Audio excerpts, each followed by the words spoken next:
Okay, so now we're going to talk about polynomial equations. We're going to start out with quadratics, and so this is for both Algebra 1 and Algebra 2. All of you can get some useful hints here. So the general rule here is going to get the polynomial equation into standard form. So that means you've got to have 0 on one side of the equation. So let's look at the first one. So we look at this equation x squared plus 4 equals 3x. Um, we, we look at Desmos, we zoom out, we don't see anything. There's no solutions here, right? I'm not sure if you can hear that. That's the robot vacuum. Hopefully that's not too distracting. Anyway, so let's put it in standard form. Okay, it's in standard form now. It's the same thing, right? We've subtracted 3x from both sides. Same thing, no solutions. Now let's take this part. This is what's going to give us the best information, right?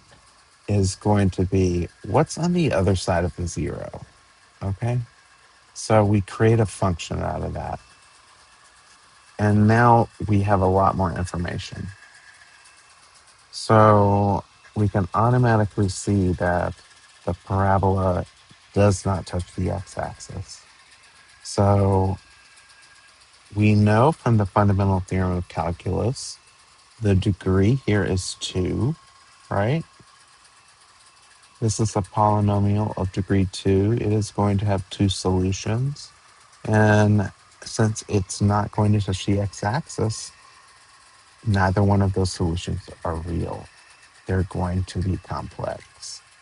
And so we can look at the value of the discriminant here. I've already set this up, b squared minus 4ac.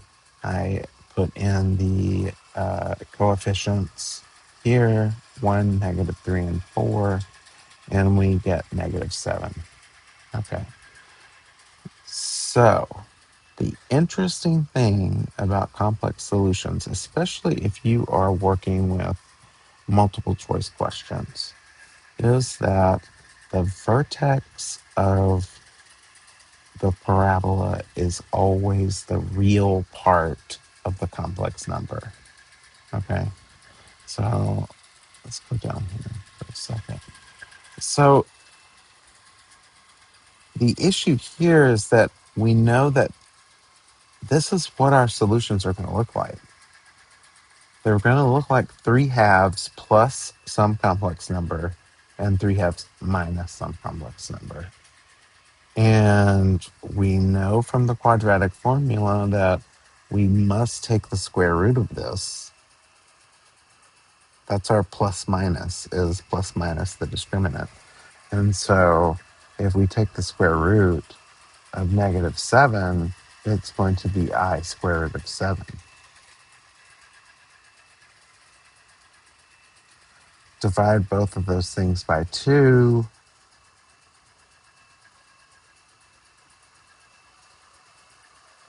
We get 2 answers here. And when we plug each answer in, we put a 0. So you can come up with these answers on your own, right? I mean, you can come up with them manually. You could do even like, let's do this.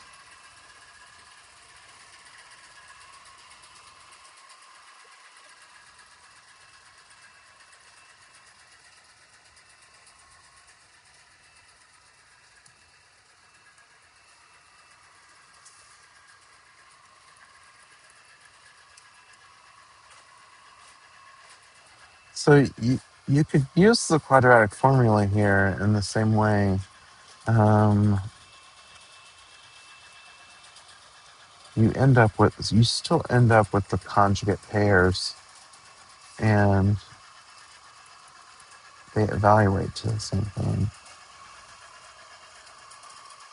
Uh, the doesn't like that because I've defined it twice. So let me go back in here and so you can see. Yeah, it's still equal to 0. And these match. If we plug those in, they would be equal to 0 too. Okay. So quadratics, the thing to make sure, put it in standard form, graph the function that's going to tell you the most about what you need to know. Are they complex? Are they real? And then if you look at the discriminant, like you can start to figure some stuff out about what those answers might look like. The biggest clue is going to be the x coordinate of the vertex, 3/2. That's going to be your biggest clue if you're in a multiple choice question. All right. Let's see. Let's go to.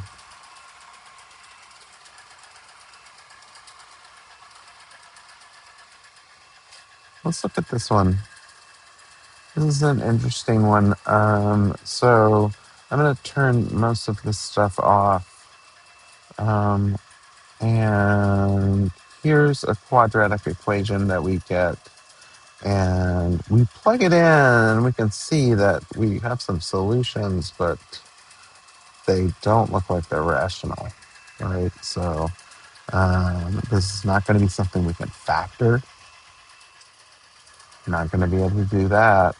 So we've got to figure out some way to get an approximation of what's going on here. Like, what are the solutions?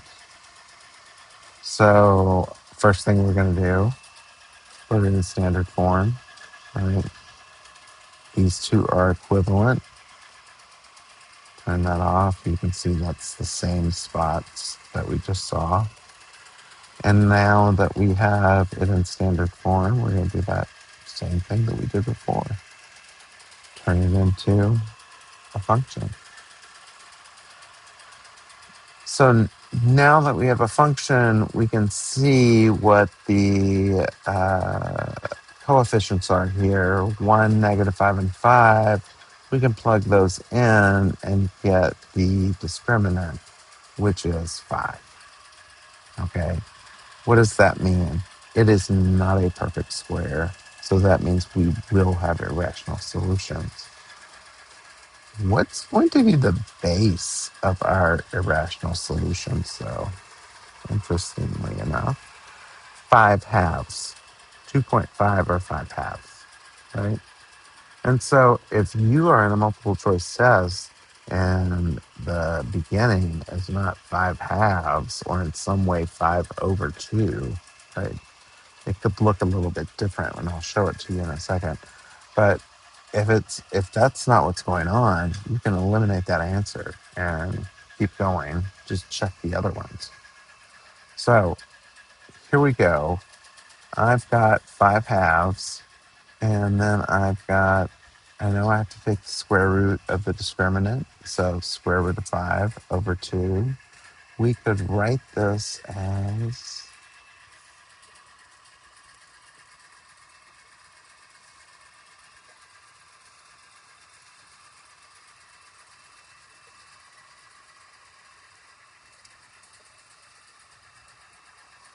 right, it could be either one. It it's the same thing. It's just because the denominator is the same. So you could either combine them into one numerator, or you could keep them this way.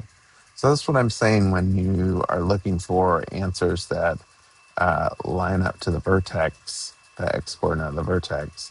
5 plus square root of 5/2 absolutely does, because it's 5/2, right? Okay. And so now we're going to plug these guys in and see what we get. And what happens is that we get a number that's very, very, very close to 0. So you are going to count this as a solution. The trick here is that calculators and computers, when they're doing decimal arithmetic, they only have so much precision, and the remarkable thing is that precision that they have, they're still not going to say that that's zero, even though to us it is. And all we would have to do is say x equals x1, oops, right?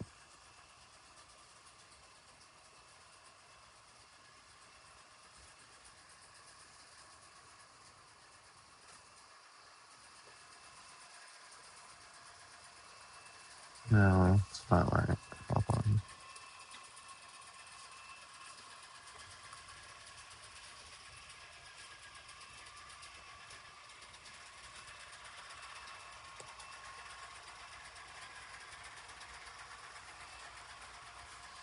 Oh, I know what I was going to do.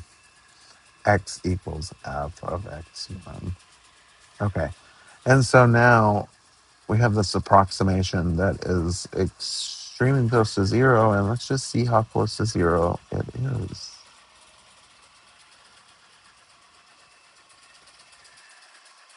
And look how far down we are going before we start to see any kind of difference. We're so far down. We're 15 zeros down. Okay? That's as close to zero as you're going to get. If you get an answer like this, don't consider it wrong. Look at that negative exponent. And if you've got a big old negative exponent there, you're really close to zero. Okay. All right. The other thing is that I want you to pay attention to something here. And it's that I have defined the function. This is an important part. I have defined the function. And if I have multiple choices, then I can say, I can look at what if I pass the value into my function. If I get zero, that's my solution.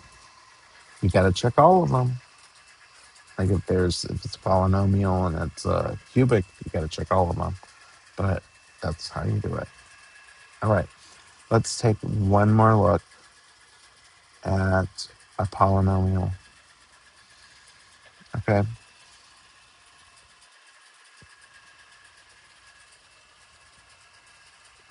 First, it's going to be the same thing that we've seen before.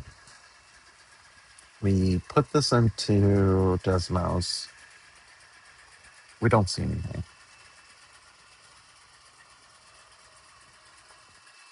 Nothing, nada, no lines, no solutions.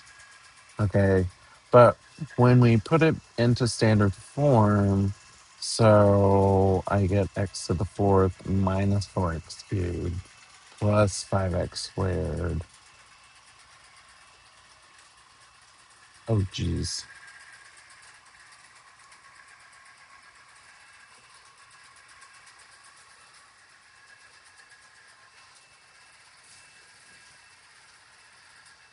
Mm.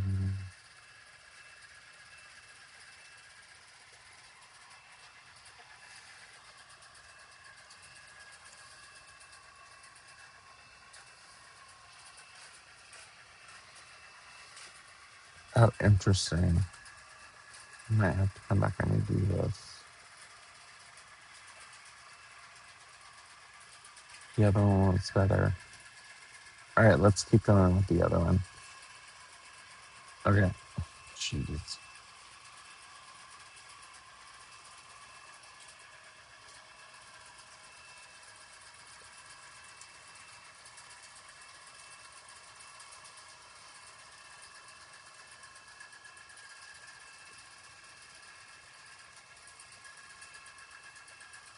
Okay. Does this work? Okay, so we've got x to the fourth, 5x squared, minus 4x cubed, minus 4x, and it should be plus 4. Okay, perfect. All right. So when we look at um, the equation the way we put it into decimals, it doesn't work. Right? You don't see anything. Complex modes on, we don't see what's going on. Okay, so we put it in standard form and now we can see something. Right. So what do we see? What do we know? We know that this is a polynomial of degree 4, and that means it has 4 solutions. Okay? Fundamental theorem of algebra. It has 4 solutions. And yet, when we look at this, we should realize from our previous study that if it only touches the x-axis at that point, then it has a multiplicity of 2. Okay, so when it dips down and rises up, or rises up and dips down, the multiplicity of that solution is 2. And if you had a multiplicity of a solution of 3, it would kind of look like a cubic function where it would uh, cross the x-axis in that kind of cubic function way. I don't know if I can, I'm not going to worry about that right now. I have enough to talk about. So here we go. So we know we have one solution here with a multiplicity of 2. It's going to be x minus 2 squared. There we go. That's our function. Okay. If I take f of x and I divide it by g of x, then I'm going to get my other factor, the other thing that I have to multiply g of x by in order to get f of x. And so let's turn this, there's g of x, and when I divide them, I get another parabola, and that makes sense. I divide a 4th degree polynomial by a 2nd degree polynomial, I'm going to get a 2nd degree polynomial or a quadratic. Turn those off, find 3 points. Those were the ones I chose. Do your quadratic regression, and now you have the other factor. Okay? So the other factor is x squared plus 1. All right, I'm going to turn these off now. And so we can see that we have a match. All right.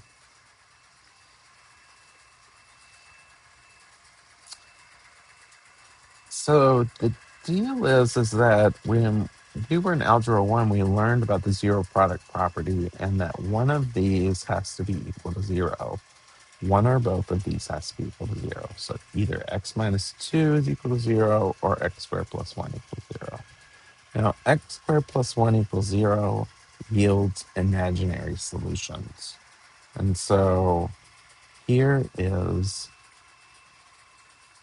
the graph of it fully factored with imaginary solutions. We have 3 solutions here. One has a multiplicity of 2, and so we have a total of 4. If I put in f of 2, I get 0. If I put in one of the other solutions, f of I get 0. If I put in f of negative I get 0. Okay? So if you have a bunch of things that you need to check about whether or not there's solutions or not, put the function in, put each of the solutions in, and then figure out, is it 0 or really close to 0? Because if it's really close to 0, you're on the right track. Okay. All right. I think that's it. I can't believe our robot's still going later.